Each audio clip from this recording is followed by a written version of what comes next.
I watched them standing in the backyard, next to Mom's rose bushes, holding my lottery check above a lighter like it was a cursed scroll. Dad struck the flame. Mom's voice rang out, syrupy and smug. "If you don't share with your sister, you don't deserve a single cent." And then they lit it. My name is Nina Carter. And from wherever you're watching this, stay with me. Have you ever watched the people who raised you burn your blessing just to make sure it didn't shine without them? They stood there, watching the flames curl around the edges. The numbers $2, 500, 000, turning to ash. Mom looked at me like she'd won. Dad folded his arms like he'd taught me a lesson. And I burst out laughing. Tears streamed down my face. Not from sorrow, from relief. Because the check they burned was fake. A novelty print. Something I'd ordered from Etsy for pictures and giggles. The real check, already deposited. The funds? Split between a high-yield account, a trust, and an attorney who knows exactly who they are. See, the night I won the lottery, I told no one. Except my sister Mia. Not the favorite daughter who used to shove me aside at Christmas. Not the golden child who never lifted a finger but somehow always got the first plate. My sister. The one they call ungrateful because she moved out and stopped letting them control her. We made a plan. And when I showed our parents the prop check just to prove it, they went full dragon. "You owe us," Mom hissed. "It's only fair your sister gets half," Dad added. They weren't asking. They were threatening. So I gave them a stage. Watched them set fire to their own manipulation. And when they realized the check turned to ash. But I didn't flinch. They panicked. "You think this is funny?" Dad shouted. "You'll regret this." I stepped back. Calm. "I regret ever thinking you'd be happy for me. Because they thought the money changed me. But it didn't. It just exposed them." The next morning they were on my porch. Not yelling this time. They came with fake smiles and fresh-baked lies. Mom held a tin of cookies. Dad had that fake concerned voice on like a dusty old suit. "We overreacted, sweetheart," she said. "It was the shock," he added. "We just want what's best for the family." Family. That word. The one they only use when there's something to take. I didn't invite them in. Just stood in the doorway, arms crossed. "You tried to burn my future over your favorite child. Why would you think that earns you cookies and a second chance?" They exchanged glances. The kind they used to give when grounding me together. Like they were united generals, and I was just another foot soldier. Dad's voice dropped. "She needs it more than you. You're single. No kids. You don't need millions to be happy." I almost laughed. "So the price of your daughter's love is a womb and a husband?" Mom tried to reach out. "You've always been the strong one. The smart one. We just assumed you'd do the right thing." And that's when I knew. They'd never loved me for me. Only for how well I performed. How much I gave. How easily I disappeared behind my sister's spotlight. So I gave them one last gift. Clarity. You didn't lose a daughter when you burned that check. You lost the one person who still gave you the benefit of the doubt. You don't get to decide what I need. And you don't get another cent. Mom's face cracked. Dad's jaw clenched. "You're making a mistake," he said. "You'll be alone." I smiled. "No, I'll be free." Then I closed the door. And for the first time in years, I locked it without guilt. Because family that puts a price tag on your love was never worth the cost. 2 days later, the doorbell rang. I checked the camera. It was her. The golden one. The real daughter. The son they revolved around. Lauren. Wearing tears like accessories. Carrying a tote bag that probably cost more than my first car. And behind her, like two shadows clinging to her light, Mom and Dad. I opened the door just wide enough. Lauren stepped forward, rehearsed and soft-spoken. "Hey, I didn't know they'd do that. I was just surprised. I thought we were close." Close? I remembered every Christmas she forgot to get me a gift. Every time she got caught cheating on her tests, and I was told not to show off my grades. Every moment I was told to understand that she just needed more. "You didn't know they'd burn my check?" I asked. Her eyes flickered. I thought maybe they were bluffing. And what if they weren't? She shifted. They're just scared. You have so much now. You could change all of our lives. I already did, I said. I changed mine. That's the only life I owe. Mom stepped in, voice trembling. We're just asking you to share, honey. That's what good daughters do. I tilted my head. Did you ever ask Lauren to share her college fund with me? Or her car? Or your love? Silence. Because they all knew the answer. I leaned in. You didn't come here to reconnect. You came to cash out. But the bank's closed. And the daughter you ignored for 30 years?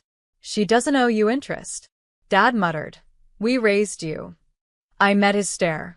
You raised me to serve her, not to be me. Lauren whispered. So that's it? I nodded. That's freedom. I closed the door again, this time slower, not out of anger, but peace. And inside, I poured a glass of wine, logged into my account, watched the numbers that weren't burned, and smiled. Because what I'd finally set on fire was their access.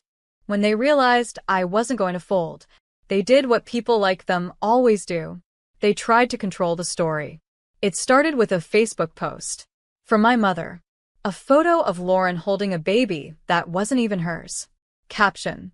Some people forget the meaning of family when money's involved.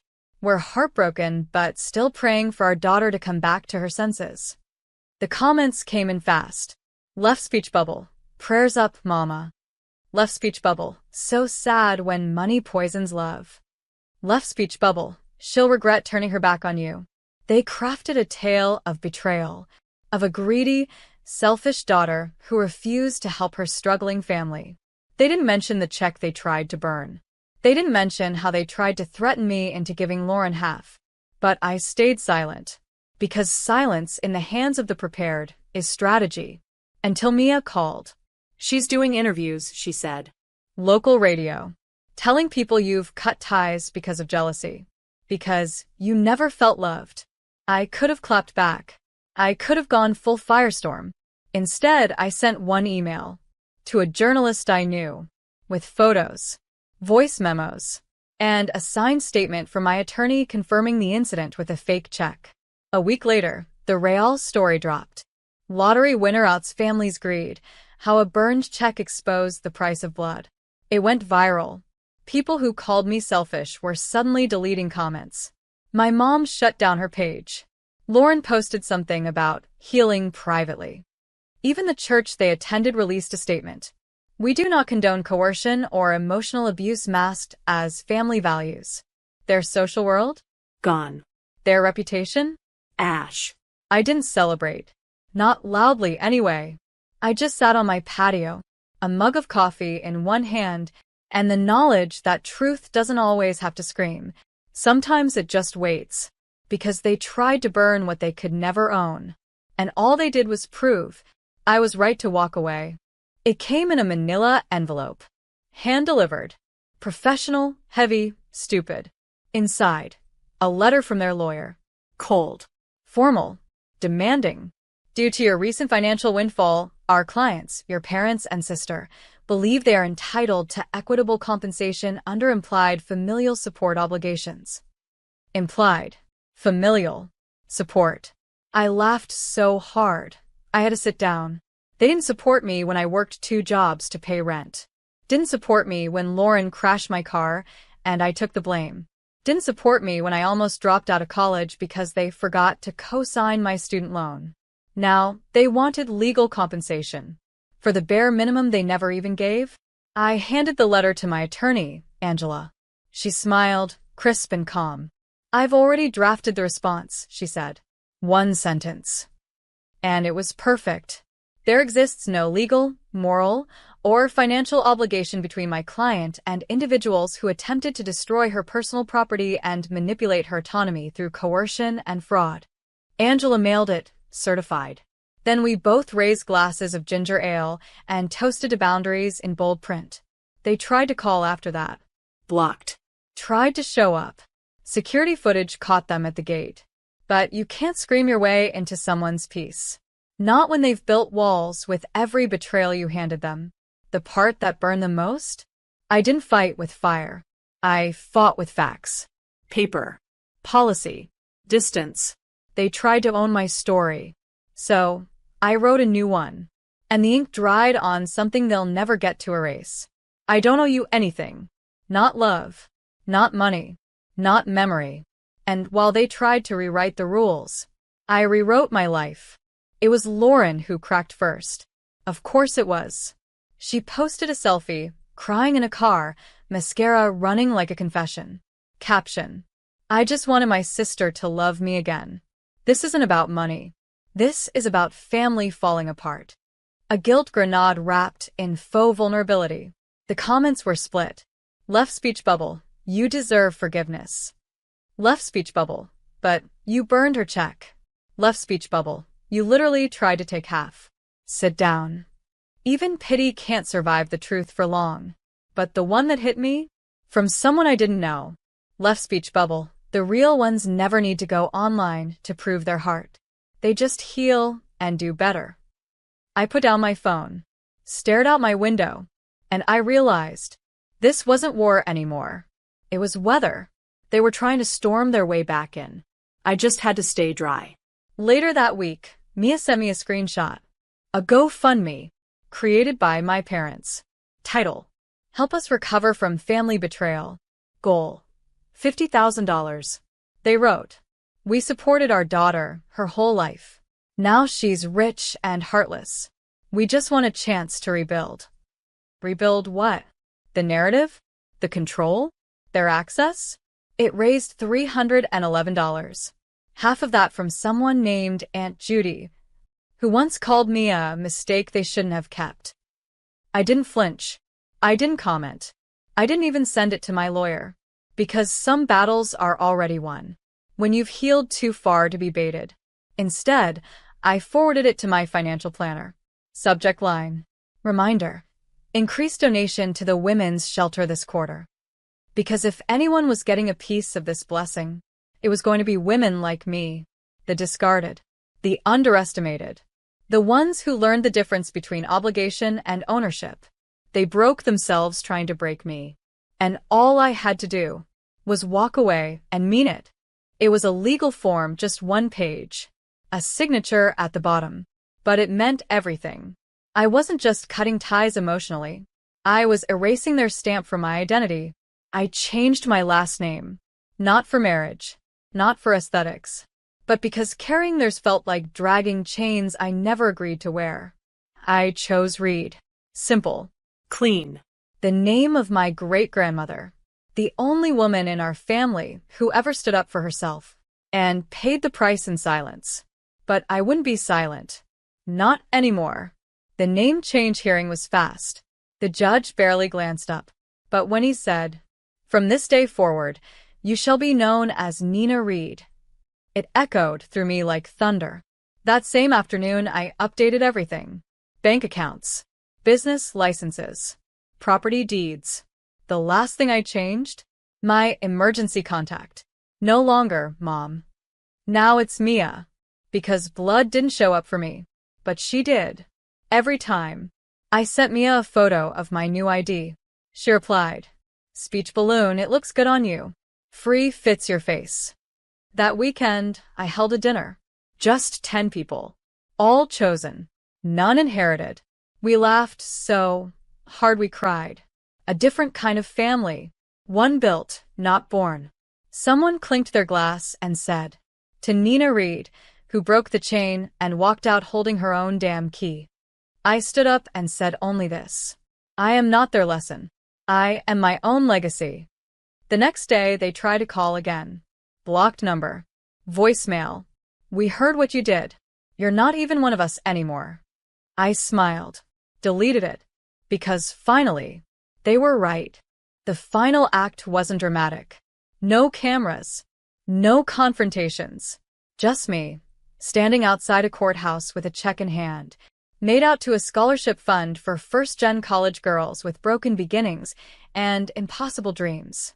I donated $250,000 under my new name, Nina Reed, not to prove anything, but to plant seeds where fire once lived. Because if they were going to try to burn my future, then I was going to water someone else's. A week later, the foundation sent me thank you letters. Typed. Printed.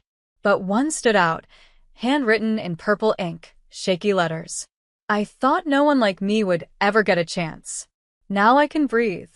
Thank you for making room for someone like me. I cried in my car for the first time in months. Not out of grief, but release. I didn't need revenge. I didn't need them to say sorry. I needed this. Proof that my healing didn't just protect me, it expanded into something bigger. That same day, I finally listed the old family house for sale. The one I'd quietly inherited after years of unpaid taxes and ignored paperwork. They had no idea I owned it, but I did. I paid it off behind the scenes, and now I sold it. Clean. Fast. Gone. The last memory of them. Emptied with a signature. I didn't tell them. Didn't warn. They found out through a foreclosure notice taped to the front porch. Mia texted me a photo of it. Underneath, she wrote, "Speech balloon, poetic, huh?" But I didn't need poetry anymore. Just peace. I took the last sip of my coffee that night, stepped onto my balcony, and whispered to the wind. I don't hate you. I just outgrew the box you tried to lock me in. You burned a check. I built a life. And that's the part they'll never understand. I didn't win because of the money. I won because I never went back.